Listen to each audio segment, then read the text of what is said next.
बाबा ने हमें त्रिकालदर्शी बनाया है। देखो, किन बच्चों को खुशी रहेगी जो ये सब बातें सोचेंगे अंदर में कि बाबा ने हमें क्या बनाया, त्रिकालदर्शी बनाया, तीनों कालों की पहचान दी, छठवीं पाई। भगवान ने हमें मां बनकर एडॉप्ट किया।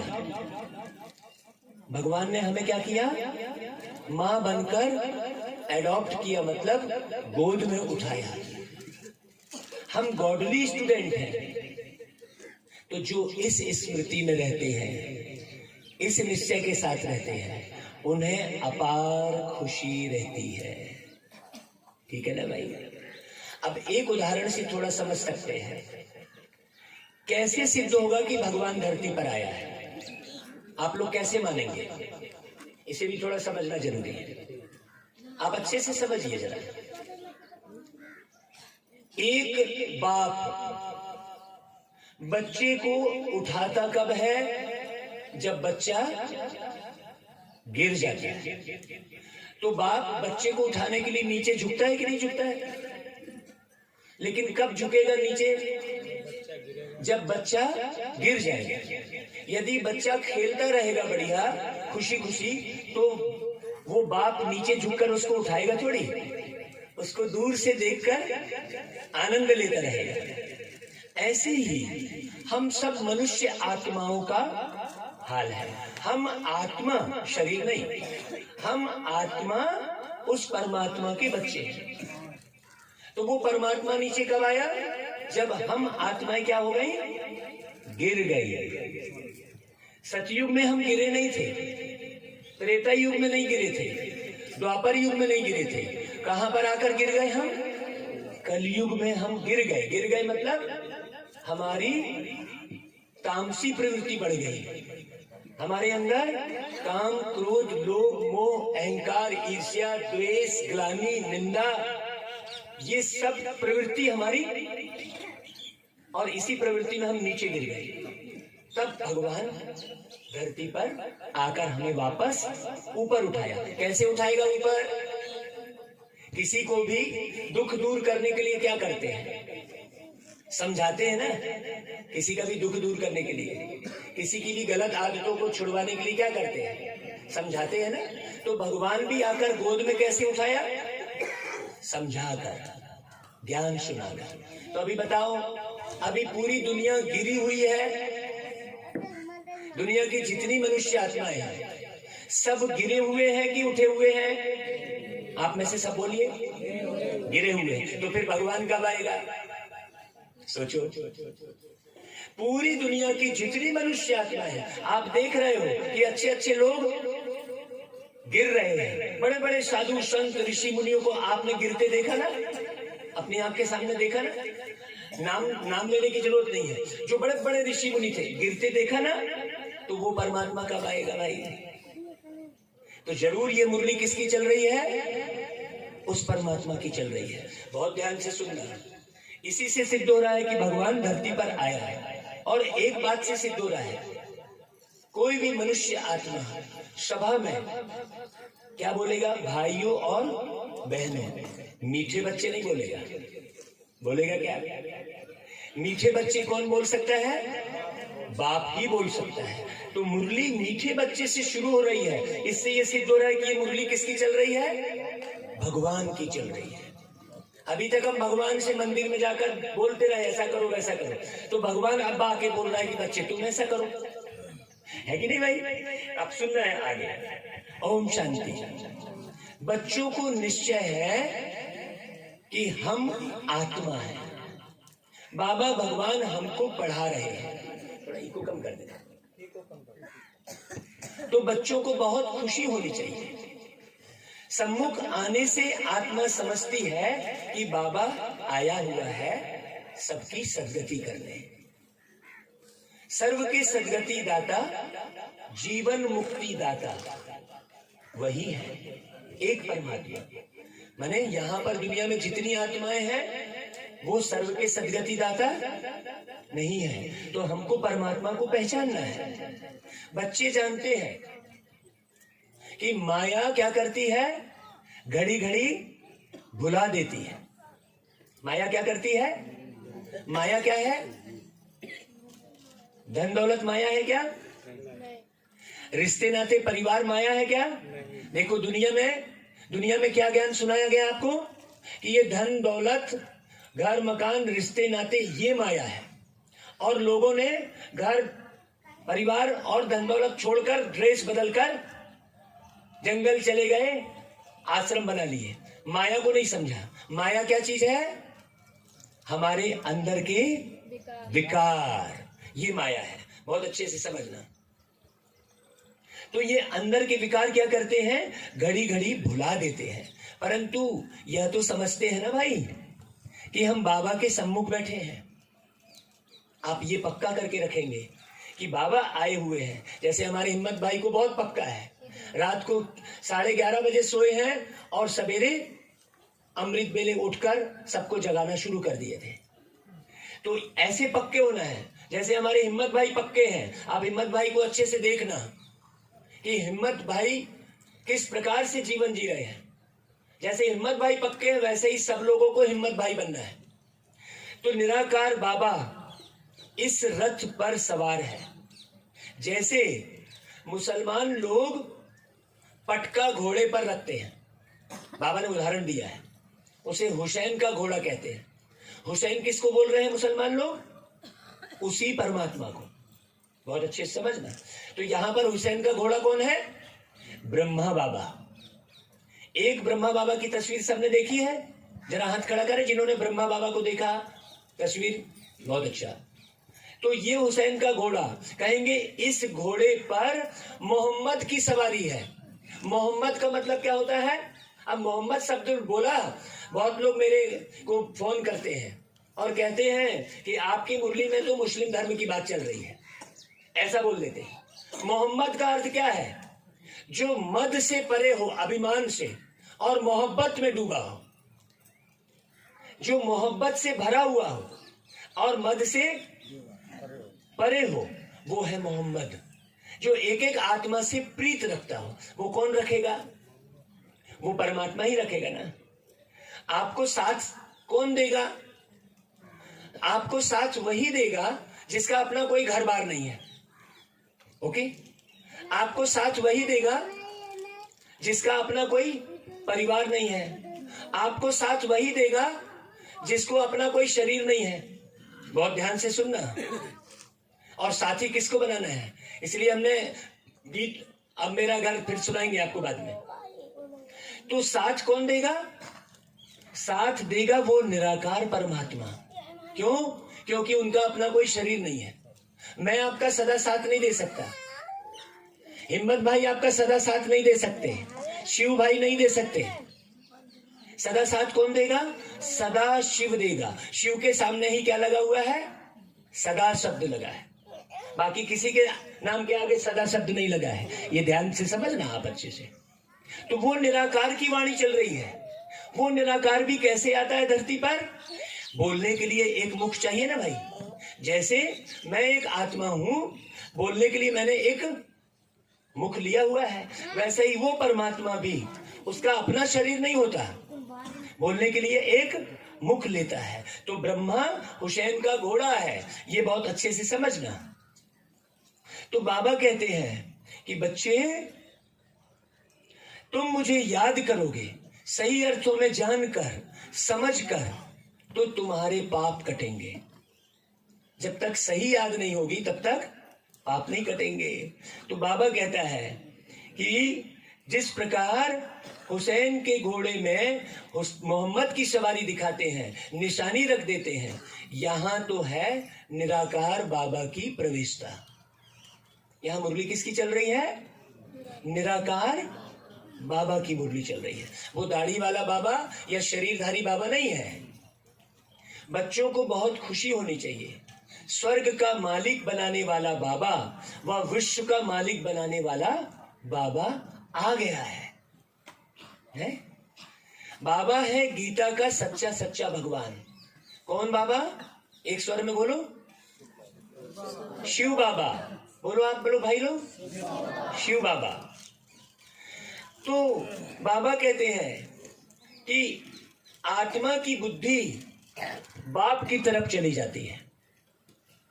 यह है आत्माओं का लव बाप के साथ। वो बाप है, सबका बाप। आप अनायास ही बोलते हैं। जब कभी भी कहीं कुछ गड़बड़ होता है, कुछ आश्चर्य वाली बात होती है, तो आप क्या बोलते हैं? अरे बाप रे, ऐसा बोलते हैं।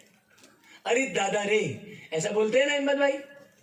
तो अनायास ही हम किसको याद करते हैं? बाप को याद करते हैं। अब कई लोग क्या करते हैं, मुरली में जो बाप शब्द आता है ना, उसी में लोग अटक जाते हैं। कहते हैं ये बाप बाप क्या बोल रहे हो? आप अनायास ही उस बाप को याद करते हो। अरे बाप रे, ये मेरे साथ क्या हो गया, ऐसा बोलते हो आप। तो वो बाप है हम सब आत्माओं का, जो बहुत काल से अलग हुए हैं, है ना भाई। यहां खुशी किन्हों को चढ़ती है? यहां पर मुरली सुनकर खुशी किसको होगी? जो बहुत काल से बिछड़े हुए रहते हैं, उनको खुशी होगी। बाबा खुद भी कहते हैं, मैंने तुमको सुख के संबंध में भेजा था। देखो यहां पर बात समझना। जब हम ऊपर से पहली बार आए थे, आप उसको याद नहीं कर पाते हैं। पहली बार जब आप आए होंगे धरती पर, कभी ना कभी तो आए होंगे ना। जैसे आज कौन सी तारीख है? 11 मई 2022। तो कभी ना कभी एक तो रहा होगा ना, रहा होगा कि नहीं रहा होगा? तो ऐसा ही कभी ना कभी तो आप ऊपर से नीचे आए होंगे ना। तो जब आप, बाबा कहता है कि ऊपर से जब आप नीचे आए थे, तब आपका किसी से भी कोई ना राग था ना द्वेष था। बहुत अच्छे से समझना। तो वही गीता का सच्चा भगवान इस धरती पर आकर अपना प्यार लुटाता है। बाबा खुद कहते हैं, तुमको मैंने किस में भेजा था? सुख के संबंध में भेजा था। अब तुम कहां हो गए? दुख के बंधन में हो। तुम अभी समझते हो सब तो 84 जन्म नहीं लेते हैं। सब लोग तो नहीं लेंगे ना भाई। सब लोग एक ही समय पर आ जाते हैं क्या? हम 5 बजे बुलाए, सब एक समय 5 बजे पूरे के पूरे एक साथ आ जाएंगे क्या? नहीं आएंगे। वैसे ही धरती पर भी एक एक करके आते चले जाते हैं और समय बीतता चला जाता है। कई आते हैं जो सतयुग बीत गया तब त्रेता में आए, कई ऐसे आए जो सतयुग त्रेता बीत गया द्वापर में आए, कई आत्माएं ऐसी आई जो सतयुग त्रेता द्वापर बीत गया कब आई? कलयुग में आई। तो आप ये जो ज्ञान सुन रहे हो, ये ज्ञान वही सुन सकता है जो सतयुग में आया होगा। तो बजाओ ताली।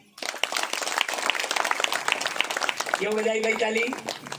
क्योंकि आप सब सतयुग में आने वाली आत्मा हो। देखो हम कहां के रहने वाले और आप कहां, है ना भाई। किसको हम ज्ञान सुना रहे हैं? सतयुग में आने वाली आत्माओं को। 84 जन्मों की कहानी कौन सुन रहा है? तो ये खुशी रहे। तो बाबा ने 84 का चक्र बिल्कुल ठीक बताया है। बाबा के बच्चे 84 जन्म लेते रहते हैं। मतलब हिम्मत भाई ने भी कितने जन्म लिए होंगे भाई? 84। शिव भाई ने 84, रागिनी ने 84। अभी अच्छे से समझना, आप इसको अच्छे से समझना। अभी तो तुम जानते हो, क्या जानते हो? हम आत्मा इन आर्गन्स द्वारा सुनते हैं। सुन कौन रहा है कानों के द्वारा? कौन सुन रहा है भाई? आत्मा। बोलो, कानों के द्वारा कौन सुन रहा है? आत्मा। आत्मा रहित शरीर सुनेगा क्या? जिस शरीर से आत्मा निकल गई। अच्छे से समझना। तो बाबा कहता है इस मुख द्वारा बाबा सुना रहे हैं।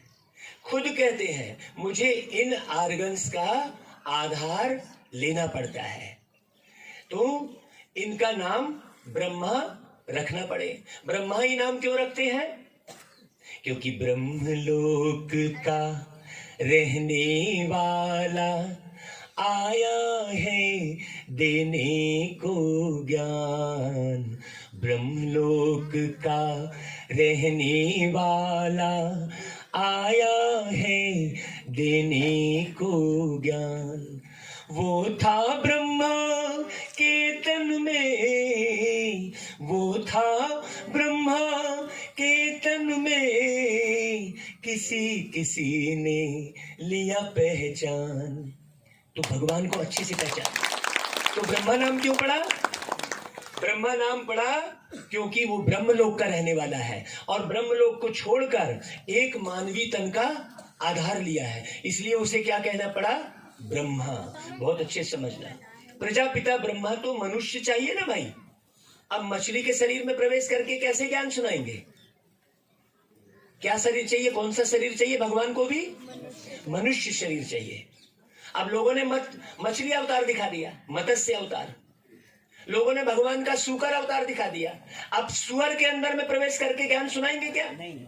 मछली के अंदर में देखो, एक एक बात स्पष्ट करेंगे तो आपको मुरली में मन लगेगा। मछली के अंदर प्रवेश करके ज्ञान सुना सकते हैं क्या? लेकिन लोगों ने क्या क्या बोल दिया? सूकर अवतार, मत्स्य अवतार और क्या क्या अवतार दिखा दिया भाई? कच्छ अवतार है ना, बराह अवतार। बताइए, ऐसा भगवान का दिखा दिया। तो आप बताइए, लोग भटके हुए हैं कि नहीं? है ना भाई? सोचो तो बाबा क्या करेगा? मनुष्य तन का ही आधार लेगा। सूक्ष्म वतन से थोड़ी कहेंगे। ऊपर में बैठ के कुछ बोलेंगे तो आपको सुनाई देगा क्या? सोचो, बोलेंगे भी कैसे? गाने के लिए मेरा गला अच्छा चाहिए ना, गाने वाली तो मैं आत्मा हूं, लेकिन इंस्ट्रूमेंट तो सही चाहिए ना। तो बाबा कहता है, स्थूल वतन में आकर कहते हैं कि मैं इस ब्रह्मा तन में प्रवेश कर तुमको एडॉप्ट करता हूं। अच्छे से समझना मुरली को। और मुझे पक्का हो रहा है ये हिम्मत भाई कि अब इसके बाद जो मुरली सुनेंगे, इतने सारे लोग रोज सुनेंगे मुरली, पक्का। तुम जानते हो, हम आत्माएं ईश्वर की गोद में जाती हैं। शरीर बगैर तो गोद हो ना सके ना भाई। मुझे बहुत बड़ी खुशी हो रही है आपको बताते हुए। कल भी मैंने ये अनाउंस किया था कि सन 1940 से 1954 कितने साल हो गए? 14 साल। और मैं इस शरीर में कब आया? 1967 में। तो 1940 तो कभी रहा होगा ना? रहा होगा कि नहीं रहा होगा? तो मैं दूसरे शरीर में रहा होगा ना। तो मुझे याद आ चुका है कि मैंने कौन? मुझे आत्मा ने, शरीर बस दूसरा था। ब्रह्मा बाबा की गोद ली है। ब्रह्मा बाबा ने अपनी गोद में लिटाकर मुझे सहलाया है। और ब्रह्मा बाबा की गोद में किसने सहलाया मुझे? निराकार परमात्मा शिव बाबा ने। तभी देखो, अथक सेवा हम आज भी कर रहे हैं। किसकी ताकत से कर रहे हैं? परमात्मा शिव की ताकत से। हमारे शिव भैया बोलते हैं कि आपका गला बैठ गया है। हमारे राम प्रवेश भाई बोलते हैं कि गला बैठ गया है, लेकिन हमको चैन नहीं मिलता है। हमारी जानकी दादी है, 104 वर्ष की दादी, 104 वर्ष की जानकी दादी हमारे साथ लंदन में रही 1 महीना। और 104 वर्ष का व्यक्ति दौड़ भाग कर सकेगा क्या? लेकिन दादी को बाबा को पाने का नशा था। तो हम ये बातें आपको बीच में क्यों सुना रहे हैं? आप नशा चढ़ाकर मुरली सुनना। किसकी मुरली सुन रहे हैं आप? कौन से बाबा की? बोलो अच्छे से। तो बाबा कहता है, अभी तो तुम जानते हो कि इस मुख द्वारा बाबा तुम्हें सुना रहे हैं। तुम जानते हो, शरीर बगैर तो गोद नहीं ले सकते। आत्मा कहती है, मैं शरीर द्वारा उनकी बनती हूं। है? एक आत्मा ही बोलती है कि मैं शरीर द्वारा किनकी बनती हूं? अपने साजन की बनती हूं। ऐसा बोलती है ना। यह शरीर उनसे लोन लिया है। यह जीव जो बाबा जिस तन में बैठे हैं, वह जीव उनका नहीं है। उसमें ऑलरेडी एक आत्मा पहले से बैठी है। उसका आधार लिया है बाबा ने। आज की मुरली बहुत नए लोगों को सुनाने वाली मुरली चली है। देखो, परमात्मा ने इनमें प्रवेश किया है। तो बाबा कहते हैं कि मैं भी इसमें हूं। कभी बच्चा बन जाता हूं, कभी मां भी बन जाता हूं। देखो बाबा क्या बोल रहे हैं। अभी हम बच्चे बनकर आपको लल्ला लल्ला कर रहे थे ना, हूं कर रहे थे ना। तो कभी बच्चा बन जाता हूं और कभी मां बन जाता हूं। जादूगर है ना। कई फिर इस खेल पाल को जादूगरी समझते हैं। दुनिया में झूठी रिद्धि सिद्धि का काम बहुत चलता है? अब आप बताओ, किसी ने जादू से आपको धूल में से फूल निकाल के दे दिया तो क्या काम आएगा? वो है आएगा क्या? फूल तो कौन सा काम आएगा? जो आप गार्डन में मेहनत से उगाएंगे। वो धूल से फूल निकालने वाला कोई काम आएगा क्या? तो बाबा उसी की बात कर रहे हैं कि दुनिया में झूठी रिद्धि सिद्धि का काम बहुत चलता है। कई तो कृष्ण भी बन जाते हैं। जिनका भाव कृष्ण में होगा तो उनको झट कौन दिखाई देगा? कृष्ण दिखाई देगा। अब आपको मान लो सपने में कृष्ण दिखाई दिया तो कृष्ण का स्वरूप कैसा दिखाई देगा आपको? बांसुरी बजाता हुआ, वही तो दिखाई देगा ना। कौन सा दिखाई देगा? जो आप चित्र में देखे हैं। तो चित्र बनाने वाला कौन? वो कृष्ण का चित्र बनाया किसने? मनुष्य ने बनाया ना। आपने चित्र देखा तो दर्शन हुआ ना उसका। यदि चित्र नहीं देखते तो होता क्या? इसका मतलब ये झूठ हो गया ना। कोई कृष्ण का आपको दर्शन नहीं हुआ है क्योंकि आपने चित्र देखा है। तो वो चित्र आपको सपने में आ गया तो आपको लगा, कईयों को बजरंगबली दिख गए। समझना बहुत अच्छे से, ये झूठी रिद्धि सिद्धि की बात बाबा स्पष्ट कर रहे हैं। तो बाबा कहते हैं कि उनको मान लेंगे फिर उनके फॉलोअर्स भी बन जाएंगे, है ना। झूठे लोगों के फॉलोअर्स ज्यादा होते हैं। बहुत अच्छे से समझना, यहां तो सारी ज्ञान की बात है। पहले यह पक्का निश्चय चाहिए। क्या निश्चय चाहिए? कि मैं आत्मा हूं। और बाबा तो कहते हैं मैं तुम्हारा बाप हूं। किसका बाप हूं मैं? आत्माओं का बाप। शरीर का बाप तुम्हारा अलग है, जिसने शरीर को जन्म दिया है। लेकिन आत्मा का बाप, उस बाप ने आपको जन्म नहीं दिया है। उस बाप ने आपके शरीर को जन्म दिया है। बहुत अच्छे से समझना। तो ऐसी नॉलेज और कोई दे नहीं सकता। तुम बच्चों को त्रिकालदर्शी बनाता हूं। भक्ति मार्ग का जब अंत होता है तब बाप को आना पड़ता है। अब आप इस लाइन को थोड़ा अच्छे से समझिए।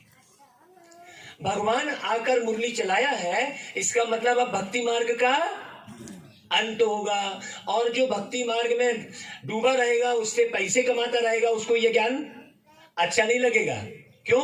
क्योंकि वो भक्ति से धन कमा रहा है और भक्ति लोग छोड़ देंगे, एक बाबा को याद करेंगे तो क्या होगा? उनकी नैया डगमग नजर आएगी, तो वो विरोध भी करेंगे। इसलिए बाबा कहता है कि अब भक्ति का अंत आ गया है। स्पष्ट बोल रहा है। कौन बोल रहा है? शिव बाबा बोल रहा है, विश्व अथॉरिटी बोल रही है। तो अब हमको क्या करना है? अब हमको केवल ज्ञान सुनना है। ज्ञान सुनना है, समझना है, धारण करना है और मेहनत करके सबको धारण करवाना है। हमने सुना, समझा और नई नई युक्ति निकाली, भागवत की और एक्सरसाइज की।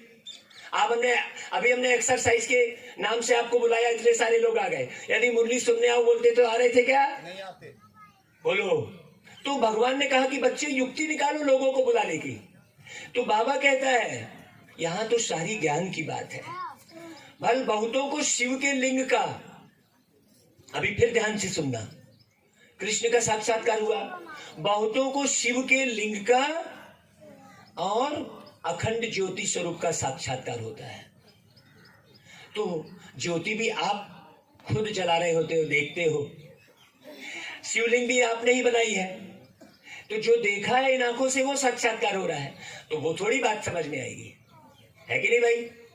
अभी जो आपने कभी नहीं सुना है वो सुना रहे हैं। मतलब साक्षात्कार वास्तव में किसका होना चाहिए? ज्ञान का। ज्ञान सुनकर साक्षात्कार के बदले ज्ञान सुनकर साक्षात करना है। साक्षात कर, ना कि साक्षात्कार। ठीक है?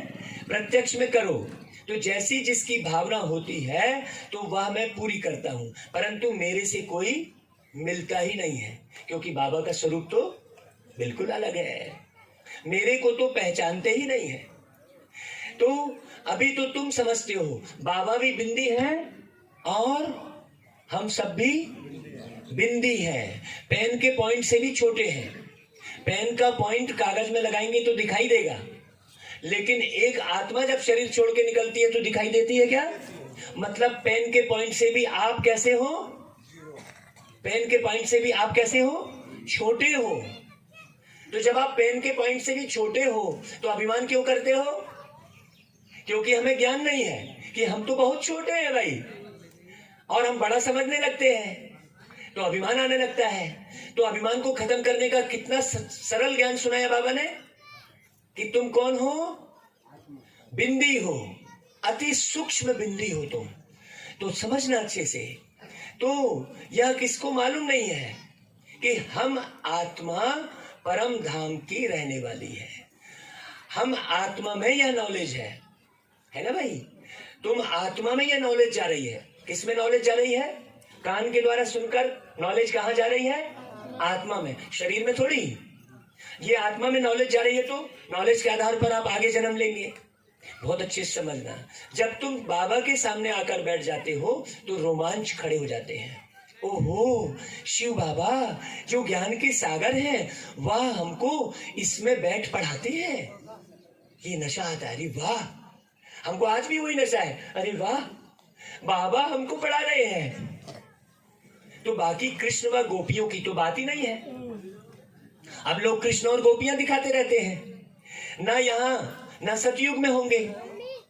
कृष्ण और गोपी वाली कोई बात ही नहीं है। ना यहाँ है ना सतयुग में, कभी हुई ही नहीं वो बात। सोचो, जो बात कभी हुई नहीं वो मनगढ़ंत कहानी में हम उसी में अटके पड़े हैं। तो बाबा कहता है वहां तो हर एक प्रिंस, सतयुग में हर एक प्रिंस यानी राजकुमार, हर एक राजकुमार अपने महलों में रहते हैं। तो कृष्ण कौन है? कृष्ण एक राजकुमार है जो अपने महल में रह रहा था। अब दुनिया भर की कहानी गढ़ दी कि गोपियों के साथ राज खेला, ये खेला। अरे भाई, वो तो अपने महल में रह रहा था सतयुग में। बहुत समझना अच्छे से। इन सब बातों को वही समझेंगे जो आकर बाप से वर्षा लेंगे। तो यह खुशी भी अंदर रहनी चाहिए। कहते भी हैं तुम मात पिता हम बालक तेरे, तुम्हारी कृपा से सुख घनेरे। परंतु इसका भी अर्थ नहीं समझते हैं कि कौन मात पिता। तुम मात पिता तो कहा, लेकिन कौन? क्या कृष्ण, क्या राम, क्या बजरंगबली, क्या गणेश जी? सोचो कौन? शिव बाबा। तो ये समझ में आनी चाहिए। पिता तो ठीक है, फिर माता किसको कहा जाता है? भाई माता तो जरूर चाहिए।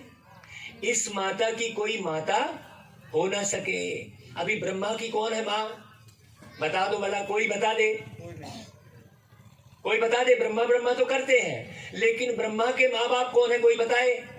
पूछना आप किसी से, कुछ भी नॉलेज नहीं है। तो ब्रह्मा शब्द बोल रहे हैं, तो आखिरी शब्द कौन सा छूट रहा है? माँ। तो माँ कौन हुई? ये ब्रह्मा। और पिता कौन हुए? शिव। बहुत अच्छे से समझना। अब बच्चों को गुणवान बनना है। ये राज बड़ा समझने का है और बाप को याद करना है।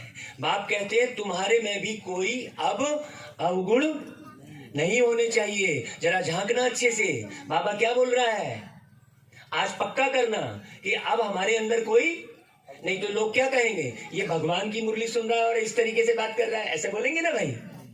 तो कोई काम नहीं, कोई क्रोध नहीं, देह का कोई भी अहंकार नहीं चाहिए। इस समय तुम यहाँ बैठे हो, जानते हो हम यहाँ फिर मुरझाइश आदि क्यों आनी चाहिए? जब हम भगवान से मिल चुके हैं तो हमारे अंदर में मुरझाइश क्यों आए भाई? उदासी क्यों आए? परंतु यह परिपक्व अवस्था अंत में ही होगी, क्योंकि आप बार बार 63 जन्म से आप किसके वश में थे? काम, क्रोध, लोभ, मोह, अहंकार के वश में थे। तो उतना जल्दी छूटेगा नहीं। इसलिए अंत तक हमको क्या करना है? ये ज्ञान सुनना है, इसमें कोताही नहीं बरतनी है। गाया भी हुआ है, अतेंद्रीय सुख पूछना हो तो गोप गोपियों से पूछो, यह अंत में होगा। ऐसे कोई नहीं कह सकता कि हम 75% अतेंद्रीय सुख में रहते हैं, ऐसा कोई नहीं बोल सकता। इस समय पापों का बोझा बहुत है। बच्चों को कौन सी बात करनी है भाई? कुछ स्पेशल बात है तो यहाँ माइक दे देते आपको। वो जरूरी बात है? नहीं है ना? बहुत ध्यान से सुनो। दूसरी बात कोई जरूरी है तो बता दो हमको। नहीं है ना बेटा?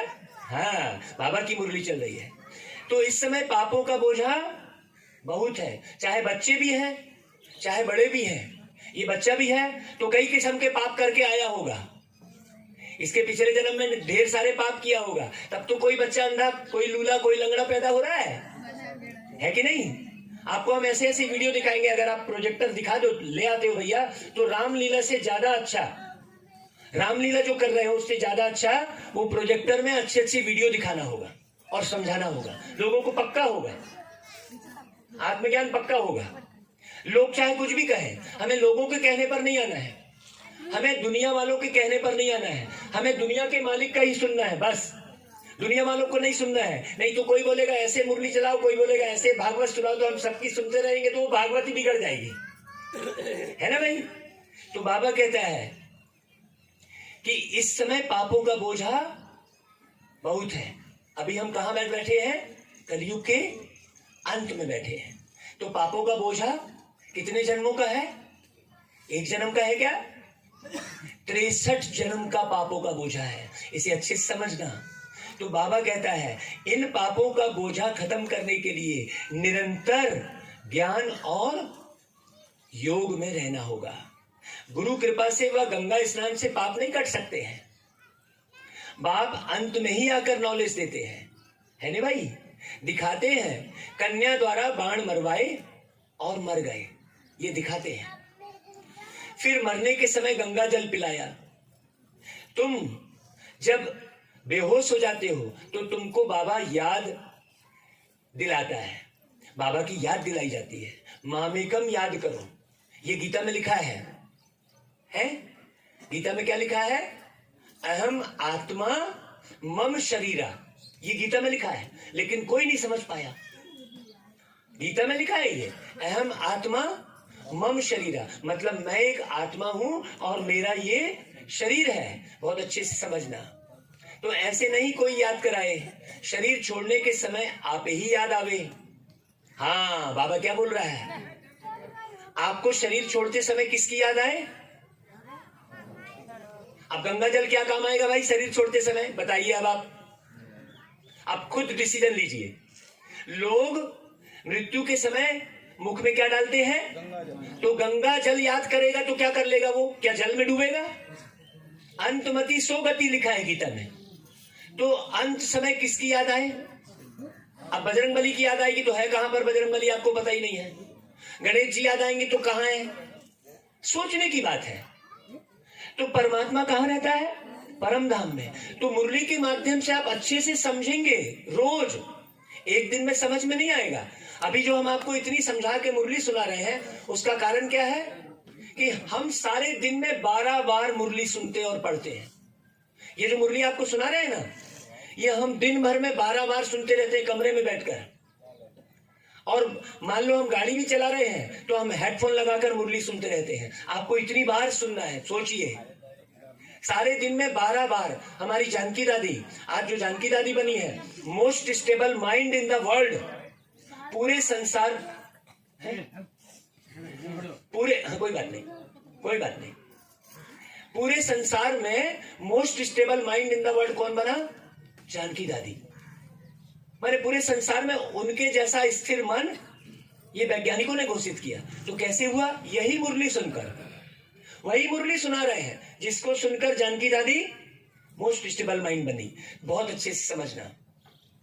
तो मामेकम याद करने की आदत पड़ जानी चाहिए बच्चों को, है?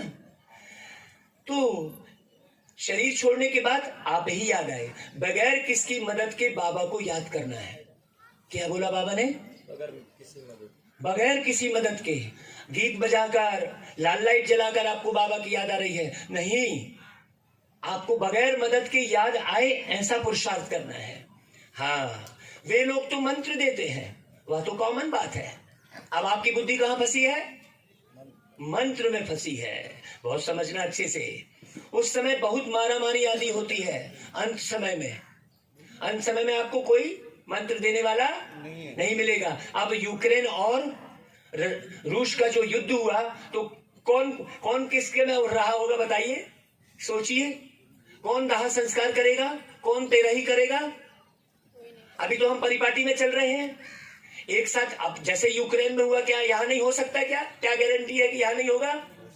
तो उसके पहले आप अति सूक्ष्म अपने को आत्मा समझ के और अति सूक्ष्म परमात्मा की याद में रहना सीखो। बाबा कहता है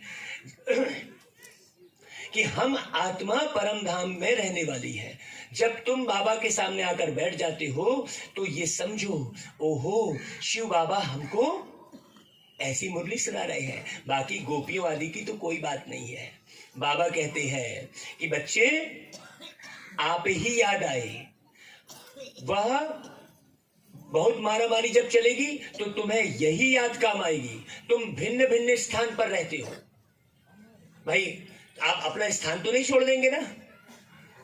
यहां पर बाबा क्या बोल रहा है, तुम भिन्न भिन्न स्थान पर याद रहते हो, तो जिस स्थान पर रहते हो वहीं पर बाबा की याद आनी चाहिए। ऐसा नहीं कि हम किसी स्थान विशेष पर उलझे फंसे हैं, जैसे वो वृंदावन और मथुरा, वृंदावन मथुरा मथुरा अयोध्या करते रहते हैं भक्ति मार्ग में, वैसे ही हम भी क्या कर रहे हैं, ये बात समझने की अच्छे से।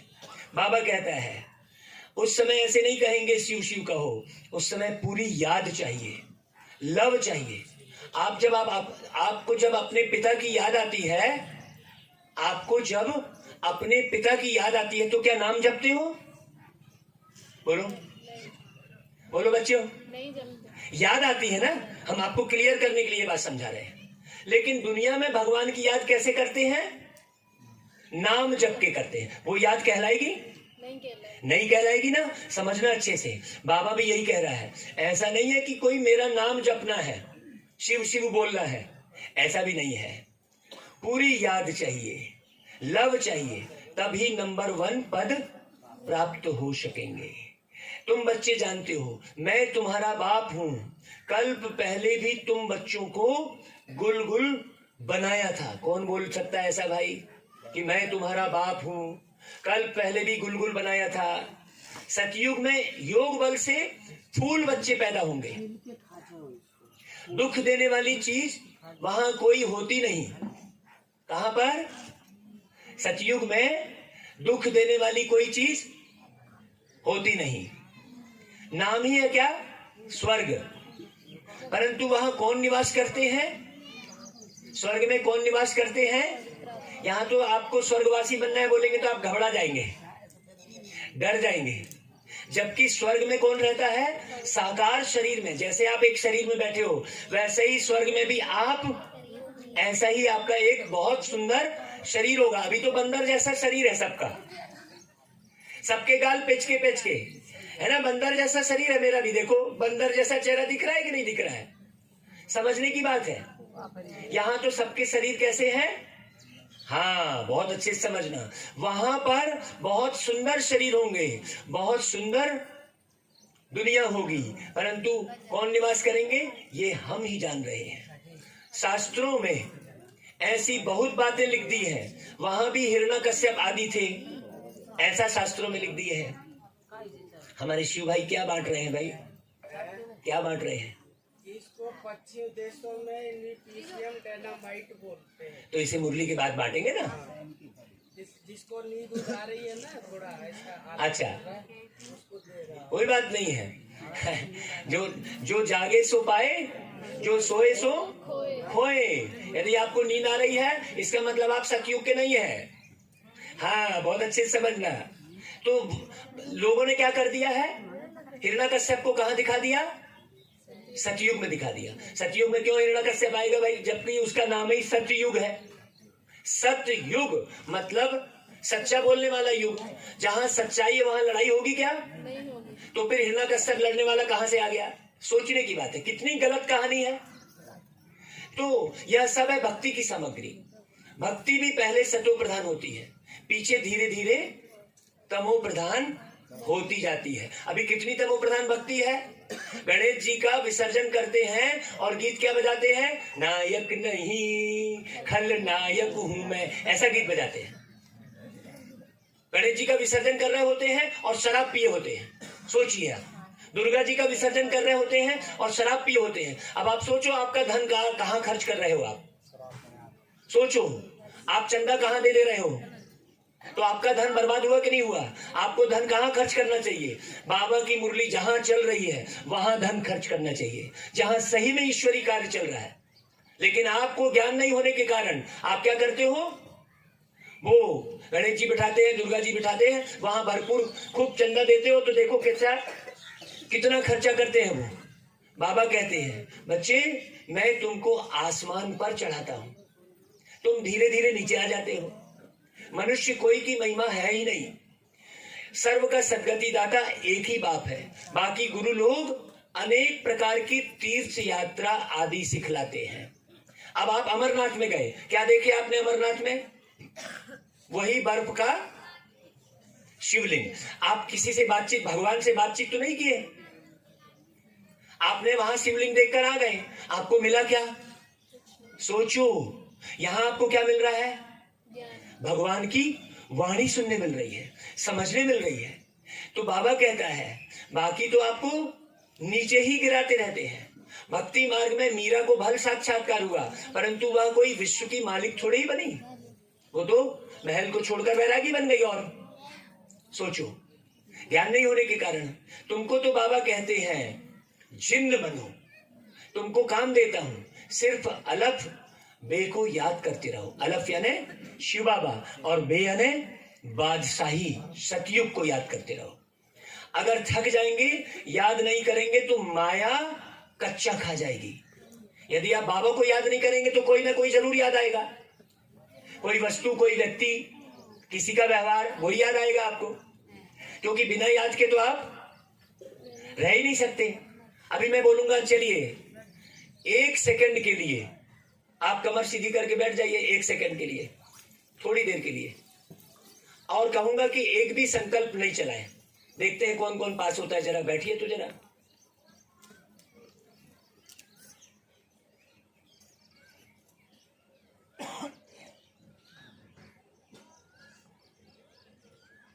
ओम शांति।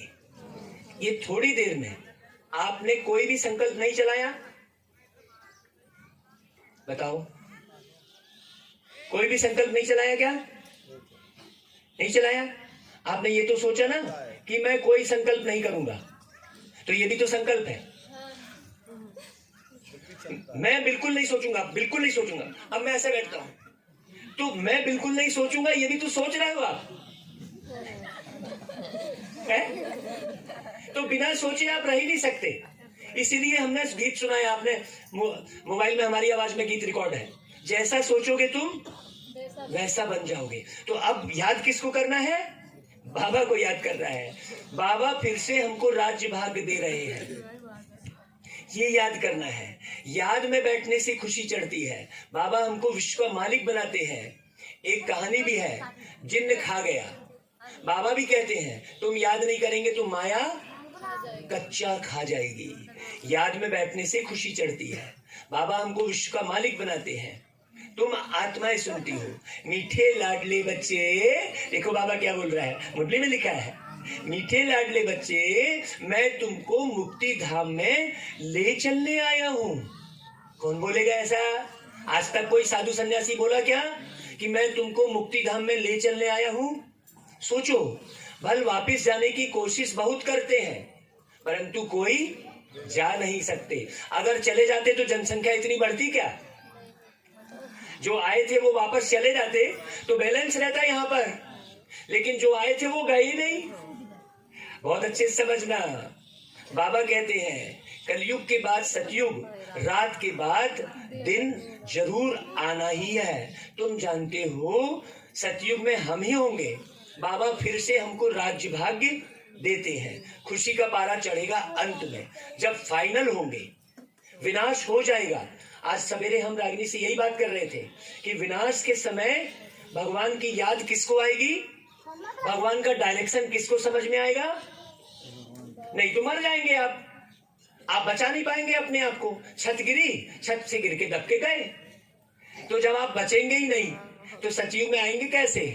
तो इस शरीर को बचाने का एक ही उपाय है, बाबा की मुरली और बाबा का ज्ञान, बाबा की याद। तो बाबा कहता है कि अंत समय में विनाश हो जाएगा, तुम साक्षी होकर देखते रहेंगे। खूने नाहिक खेल है ना। क्या गुनाह किया है जो मारने के लिए बॉम्ब शादी बनाए हैं? सोचो, कोई ना कोई गुनाह तो किया है ना, तब तो मारने के लिए बॉम्ब्स बनाए हैं।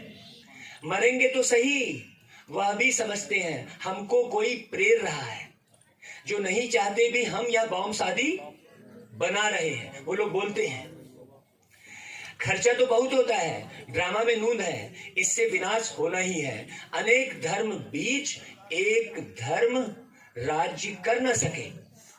अभी एक देवी देवता धर्म का कोई राज्य कर सकेगा क्या? तो सब धर्मों का विनाश। ऐसा कोई बोल सकता है क्या कि मैं सब धर्मों का विनाश करके एक धर्म की स्थापना करने आया हूं? कोई बोल सकता है? केवल एक परमात्मा ही बोल सकता है। मैं सबके शरीरों को जलाए, भगवान ने मुरली में बोला है, मैं सबके शरीरों को जलाए आत्माओं को अपने घर ले जाऊंगा। ये कौन बोलेगा भाई? परमात्मा ही बोल सकता है ना। तो बोल से मालूम पड़ता है ना भाई, बोल से मालूम पड़ता है कि ये गरीब है कि अमीर है। उसके बोल से मालूम पड़ता है ना। कोई बन-ठन के बड़ा आ गया, कपड़े खूब अच्छे पहन लिया, लेकिन बोल से पता चल जाएगा कि ये कितना रईस है ना भाई। तो बोल से पता चलता है। तुम जानते हो हम बाबा की श्रीमत पर राज्य स्थापन कर रहे हैं। वह फिर चले जाते हैं मैदान पर ड्रिल आदि सीखने के लिए। समझते हैं मरना और मारना है। यहाँ तो वह बात नहीं है। यहाँ पर मरने मारने की कोई बात नहीं है। और वहां युद्ध के मैदान में क्या करते हैं?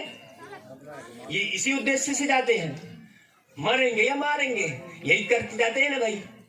बाबा कहता है यहाँ तो वह बात नहीं है। बहुत खुशी रहनी चाहिए कि बाबा आए हैं। प्राचीन भारत का राजयोग निराकार भगवान ने ही सिखाया था।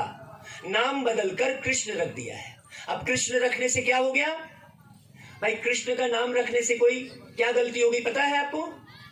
कि कृष्ण को याद करेंगे तो आपको क्या याद आएगा? एक शरीर याद आएगा। याद आएगा कि नहीं आएगा? और शिव को याद करेंगे तो शरीर याद नहीं आएगा। जबकि तुमको शरीर छोड़ना है तो तुम शरीरधारी को ही याद करते रहोगे तो फिर फायदे में रहोगे क्या? ये तो पक्का है ना। अंतिम सच्चाई क्या है? अंतिम सच्चाई क्या है? शरीर तो छोड़ोगे ही ना। तो भगवान की वाणी को बहुत अच्छे समझो। तो बाबा कहता है उन्होंने कृष्ण का नाम डाल दिया है। तो बच्चे मुझे पहचानते नहीं है। सन्यासी लोग समझते हैं हमारा ही प्राचीन योग है। तुमको कितना अच्छी रीति बाबा समझाते हैं। बच्चे मुझे पहचानते हो, मैं तुम्हारा बाप हूं। कौन बोल रहा है भाई? देखो, बच्चे मुझे पहचानते हो, मैं तुम्हारा बाप बैठा हूं। सोचो मुरली कैसी चल रही है। मैं आता ही तब हूं जब सबको मुक्ति धाम में ले जाना है। मुझे ही पतित पावन ज्ञान का सागर कहते हो। कृष्ण तो पतित दुनिया में आ ना सके। कृष्ण पतित दुनिया में तो नहीं आएगा ना भाई। कृष्ण को फिर द्वापर में ले गए हैं। अब जब कृष्ण की कथा शुरू होगी तब वो भी स्पष्ट करेंगे बहुत अच्छे से। कितनी गलत फहमी है, बिल्कुल तमो प्रधान बन गए हैं। तुम जानते हो हम पढ़ रहे हैं, हम गॉडली स्टूडेंट हैं। यह सिमरन करते रहो तो रोमांच खड़े हो जाएंगे। बाबा तुम बच्चों को ज्ञान का गर्व धारण करा रहे हैं। कितनी प्यारी बात बोल दी बाबा ने आज। अभी तक गर्व के बारे में नहीं समझ रहे थे हैं? बाबा कहते थे तुम अभी गर्भ जेल में हो और वहां गर्भ महल में होंगे। नहीं समझ रहे थे। वास्तव में ज्ञान का गर्व बताया बाबा ने। फिर तुम यह भूल क्यों जाते हो? बच्चा पैदा हुआ और बाबा कहने लग पड़ा। समझ जाते हैं हम वारिस हैं तो निरंतर दादे को याद करो। बाबा मत देते हैं। बाबा कौन सा विचार देते हैं कि बच्चे क्या बोल रहे हैं बाबा? बच्चे काम महाशत्रु है। इसने तुमको आदि मध्य अंत बहुत दुख दिया है। मुख्य विकार कौन सा है? बोलो अपने मुख से। मुख्य विकार कौन सा है? काम विकार। काम पहला शब्द ही बोलते हैं। जब 5 विकारों की बात आती है तो पहला शब्द कौन सा बोलते हैं? काम ही सबका बाप है, विकारों का बाप। उसी से सारे विकार उत्पन्न होते हैं। जब काम छोड़ेंगे तो क्रोध छूटेगा, जब काम छोड़ेंगे तो अभिमान छूटेगा। बहुत अच्छे से समझना। तो काम महाशत्रु है। इसने ही दुख दिया है। यह है मृत्यु लोक, वेश्यालय। अभी ये क्या बन गया है? वेश्यालय। अभी वेश्या हम किसको समझते हैं? जो गंदा काम करती है। तो वेश्या जो विकार के वशीभूत है। तो विकार केवल काम वश थोड़ी है। यदि हम अभिमान के वश है तो भी, हम लोभ के वश है तो भी। तो भगवान ने क्या बोला? अभी ये पूरा वेश्यालय बन गया है। भगवान आकर शिवालय बनाते हैं। वो निराकार राम, जिसमें देवी देवता धर्म का राज्य होता है, राम शिवालय बनाते हैं। परंतु उन्होंने कैसे राज्य लिया, कब लिया, यह तुम अब जान गए। वह समझते हैं गॉड गॉडेज कभी पुनर्जन्म नहीं लेते हैं। किस एक बड़े को समझ में आ जाए तो आवाज फैल जाएगा। गरीब की तो कोई बात नहीं सुनते हैं। तुम्हारे में भी नंबरवार धारणा वाले हैं। स्कूल एक ही है, टीचर एक ही है, बाकी पढ़ने वाले सब नंबरवार हैं। अरे बैठ जा। अच्छा, फिर बाबा याद प्यार देते हैं मीठे मीठे सिकिलधे बच्चों प्रति माता पिता बाप दादा का याद प्यार और गुड मॉर्निंग। रूहानी बाप की रूहानी बच्चों को नमस्ते, और हम रूहानी बच्चों की रूहानी माता पिता बाप दादा को याद प्यार गुड मॉर्निंग और नमस्ते। तो धारणा के लिए मुख्य सार सुनो। माया के वार से बचने के लिए जिन्न बन अल्प और बे को याद करते रहना है। सिर पर जो पापों का बोझा है उसे योग बल से उतारना है। अतीन्द्रिय सुख में रहना है। दूसरी पॉइंट, मुख से सिर्फ शिव शिव नहीं करना है। बाप से सच्चा लव रखना है। कांटों से फूल बनाने की सेवा में तत्पर रहना है। ठीक है? कोई कांटा चुभा रहा है तो बदले में उसको कांटा नहीं चुभा देना है। अच्छा भाई, वरदान। निश्चिंत स्थिति द्वारा यथार्थ जजमेंट देने वाले, निश्चिंत स्थिति द्वारा, सब अपने सर पर हाथ रखो और वरदान को रिपीट करना। हम जो बोल रहे हैं इधर से रिपीट करना है। बोलो, निश्चिंत स्थिति द्वारा यथार्थ जजमेंट देने वाले, निश्चय बुद्धि विजयी रत्न भव। एक बार फिर से रिपीट करेंगे। निश्चिंत स्थिति द्वारा यथार्थ जजमेंट देने वाले, निश्चय बुद्धि विजयी रत्न भव। बहुत धीरे धीरे बोला आप लोगों ने। इतने सारे लोगों की आवाज इतनी धीरे है। अच्छा भाई, सदा विजयी बनने का सहज साधन है एक बल एक भरोसा। हाथ नीचे कर लीजिए। एक में भरोसा तो बल मिलता है। तो भक्ति में भी बोलते हैं, एक साध है सब सद है, सब साध है सब जाए। क्या बोल रहे हैं? एक साधे सब सदे, सब साधे सब जाए। हाँ, सबकी साधना करेंगे तो सब चला जाएगा, और एक की साधना करेंगे तो सब सद जाएगा। तो एक बल एक भरोसा। निश्चय सदा निश्चिंत बनाता है, और जिसकी स्थिति निश्चिंत है वह हर कार्य में सफल होता है। क्योंकि निश्चिंत रहने से बुद्धि जजमेंट यथार्थ करती है। तो यथार्थ निर्णय का आधार है निश्चय बुद्धि। किसको किसको निश्चय बुद्धि हुई? निश्चय हुआ भाई कि ये भगवान की वाणी सुनी हमने। किसको किसको निश्चय हुआ? जरा हाथ खड़ा करें। निश्चय, ये भगवान की वाणी चली। बहुत बढ़िया, सबको निश्चय हुआ।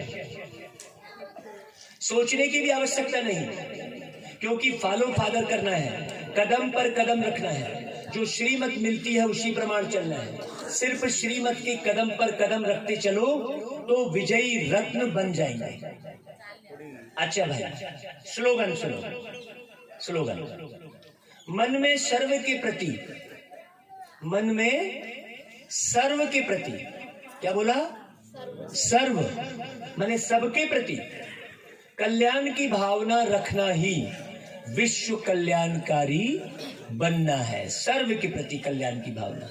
अच्छा भाई, ओम शांति। देखो, इस बात से सिद्ध होता है कि ये सत्य भागवत अमृत वर्षा चल रही है। 2 दिन में रिजल्ट मिल गया। जब हम आ रहे थे, वो हिम्मत भाई के छोटे भाई का नाम क्या है, देवीराम भाई, देवीराम भाई हमको कार से लेके आ रहे थे। तो जैसे ही सड़क से मुड़े इधर अंदर की ओर, तो हमने कहा अरे देखो, रागिनी को बोला ये कहाँ जंगल में बाबा हमको लेकर आया है, जरूर ये सड़क बनवानी होगी बाबा को, तो हमको लेकर आया है। ये हम बोलते हुए आ रहे थे।